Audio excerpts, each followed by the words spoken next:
Today, we will discover in this episode Tracy needs some extra housekeeping shifts at Grey Gables now that downbeat Jazzer's hours at Barrow are reduced. But Tracy reports back to Row that Oliver was abrupt when she approached him, guarded on a phone call, quickly dismissing Tracy. Oliver later emails Tracy to confirm he is happy with the idea. Roy and Tracy speculate on whether Oliver has a lady friend. Row also fishes for information on Tracy's disciplinary last month, but Tracy deflects.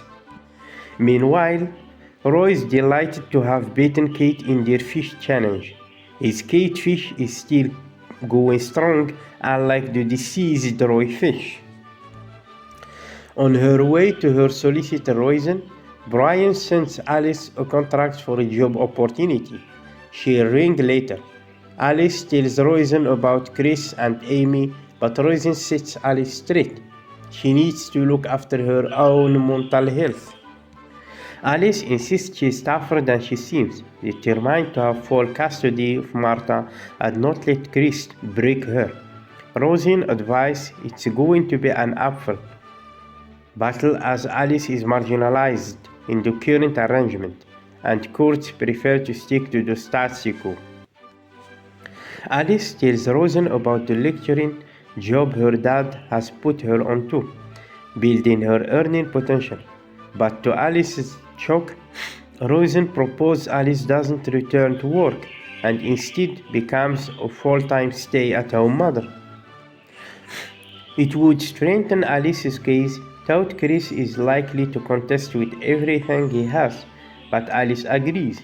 It's the right thing for Martha. Thank you for listening, and now I will leave you with the episode of The Archers. This is the BBC. This podcast is supported by advertising outside the UK. BBC Sounds. Music, radio, podcasts. You're listening to Monday's episode of The Archers from BBC Radio 4.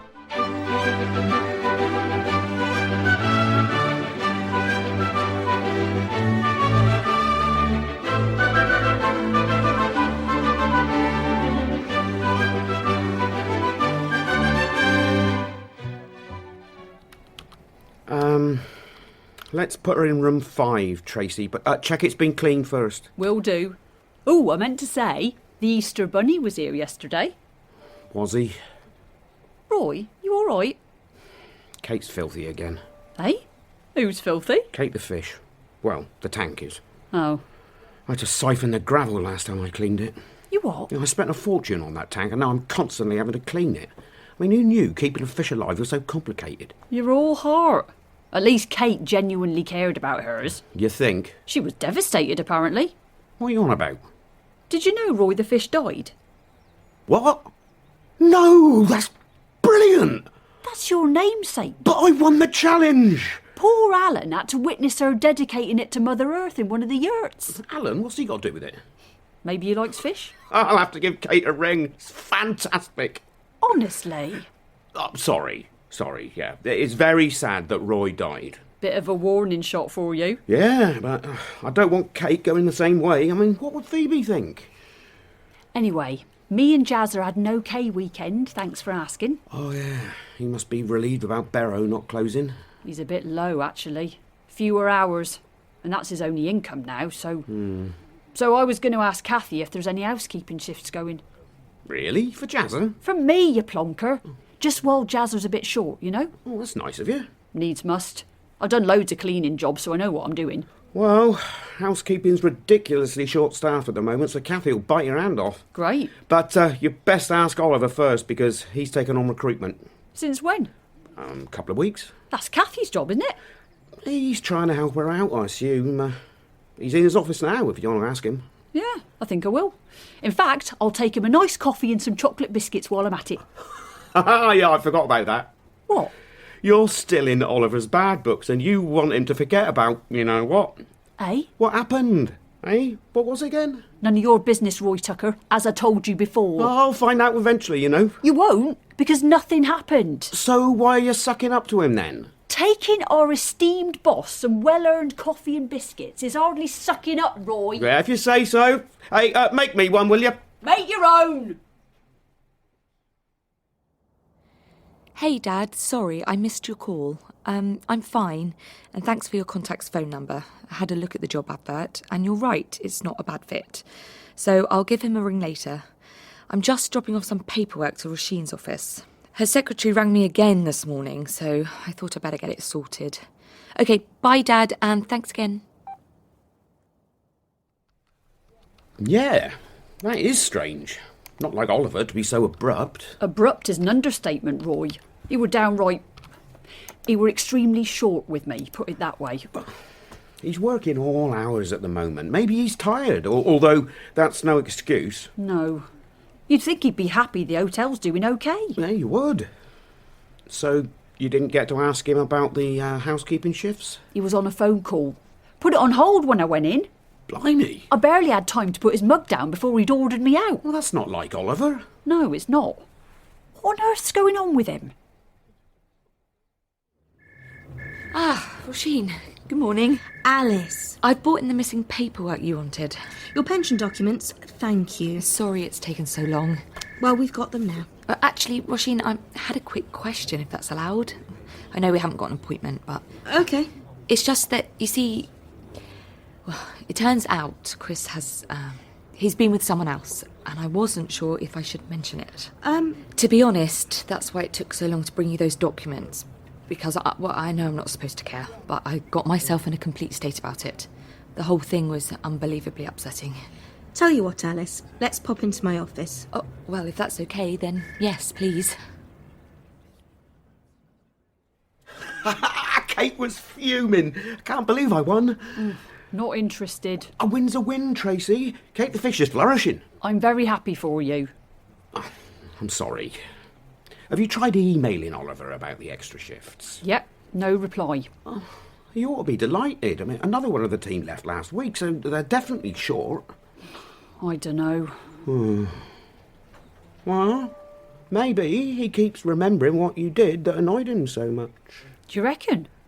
Look, Tracy, I've known Oliver a hell of a lot longer than you. Tell me what actually happened. I might be able to help. Well... Yeah? It were beyond embarrassing. Was it? Go on. You see, having cracked open the Grey Gables safe using my superpowers... The safe? I found Oliver's secret files on his employees, including you, Roy. Me? Your file were massive, full of notes about you whittering on about your stupid fish when you should be working. Oh, rubbish. Had you going though, didn't I? Not for a second. It's not only me Oliver's been funny with. Ian said he more or less bawled him out yesterday. Yeah? That really is worrying. Thanks very much. Oh, no. Ian's already stressed about the restaurant bookings, getting back up to pre-COVID levels, all that. Oh, here we go. Oliver's replied. Oh, and? My apologies for being short with you earlier. I had to finish some notes so I could rush out to a meeting. Oh, you see, it was a one-off. Of course you can take on some of the housekeeping shifts. In fact, we'd be very grateful if you did. Please see Kathy to confirm the exact shifts. Best, Oliver. Oh, he sounds completely normal. He does, doesn't he? What meeting, though? There's nothing in the diary. Oh? Must be something private. Look, it could be anything. It could be helping Eddie out with his ferrets. He lives there. You wouldn't have to call a meeting. True. Oh, you don't think it's a lady friend, do you? A lady friend, Oliver? Why not? Because he's still grieving for Caroline. He was sitting on the bench by Caroline's tree for ages at the weekend, you know. You never said. Well, it'll be 5 years come July since she died, won't it? But if he's thinking of hooking up with someone new, he might be sort of asking Caroline's tree for permission, mightn't he? He was sitting by it, not talking to it. You know what I mean. Yeah, you're right. Well, whoever he's seeing, it's absolutely none of our concern. I know. His personal life is nothing to do with us. Do you reckon Kathy would know? I reckon he's entitled to his privacy. That's it. I'm going to ask her. Tracy. Is she still talking to the health club staff? Look, stop right there. Don't you start pestering Kathy. Why not? Because I've already texted her. What? Just then? Yep. And she says, let's see. She says, I haven't heard anything but how lovely if it's true. Oh, it is lovely. Yeah. Good old Oliver. It was such a shock, you know? Okay. And I had a terrible few days with it all going round and round in my head. Alice, do you mind if I say something? Sure. And can I be blunt? Of course. Go ahead. You need to take care of your own mental health as we go through this. Yes, I do know that. You've decided to jettison mediation, but that comes at a cost. It's the only way I stand any chance of getting what I want. It's the one thing I've been forced to take control of, Roisin. I could be sober for the entire rest of my life. I could be Mother Teresa, and Chris wouldn't trust me to look after my own daughter 24/7. And that's what I want. I want Martha living with me. There's going to be a lot of emotional stress on you. I'm a lot tougher than I seem. I think Chris is pushing me like this because he thinks I'll crack under the pressure, and that'll prove him right. Then he can dictate everything. What you want for Martha is all that matters here. You can't second guess what Chris is thinking. The reason I know I'll get through this, Roisin, is because I can be just as good for her as he can. Better even. Mother and child, it's part of you. It stays with you forever. Deep inside, you know? Okay. Sorry. No, it's fine. I had another quick question, if that's okay. Go on. My dad's put me onto a lecturing job at the agricultural college. Right. So, just checking, if I found myself a job like that, would that help my case?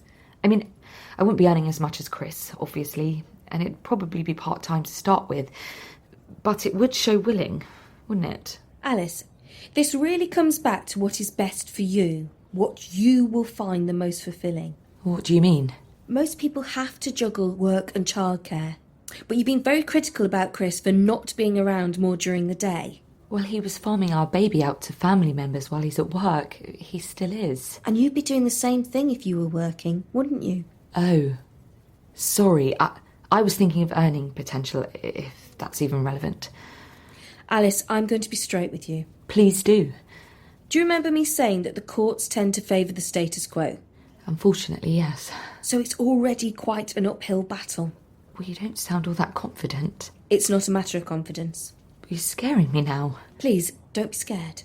But you did say you felt marginalised in the current arrangement. Well, with her living at Chris's, yes. It's like I'm more of a babysitter than a parent. And I'm sorry to say it could get significantly worse. Oh, no. You mentioned a fling. Now, this may never happen, of course. But suppose Chris settles down with someone else. What's to stop him moving away from Ambridge? And take Martha with him? Yes. It's not uncommon. But that would finish me off. I couldn't cope if I wasn't seeing her all the time, and she'd hate it too. So? Martha needs me to be there for her, and it's what I want as well. Chris can have regular access, of course he can, but her main home has to be with me. That's why we need to get this right. Yes. So what do you suggest? Because I'll do anything you want. I really will. I did have one thought. Okay. One important thing you have to offer at the moment is your time. Most people don't have that. So how would you feel about not going back to work? Staying at home instead? Now, I've already mentioned looking after your mental health. Would being a full-time mum be stimulating enough for you at the moment? I'm at home all day now, only I don't always have Martha. But when you have her, you enjoy it. I love it. Okay. And she loves it too. It's hard to put into words, but she's genuinely thriving now, and I know that's to do with me. So? So? No guarantees, of course. But you being a full-time mum to Martha, being able to be with her all day, every day, may just give us the edge. Right. Chris is likely to contest it with everything he's got, though. What, me looking after my own baby? That should be a good thing, and it's way better for Martha than what's happening now. Do you need time to consider it? It's a big decision. If you think it'll help me win. I do. Well, it's the right thing for Martha, I know that. So, yes, please. Let's do it.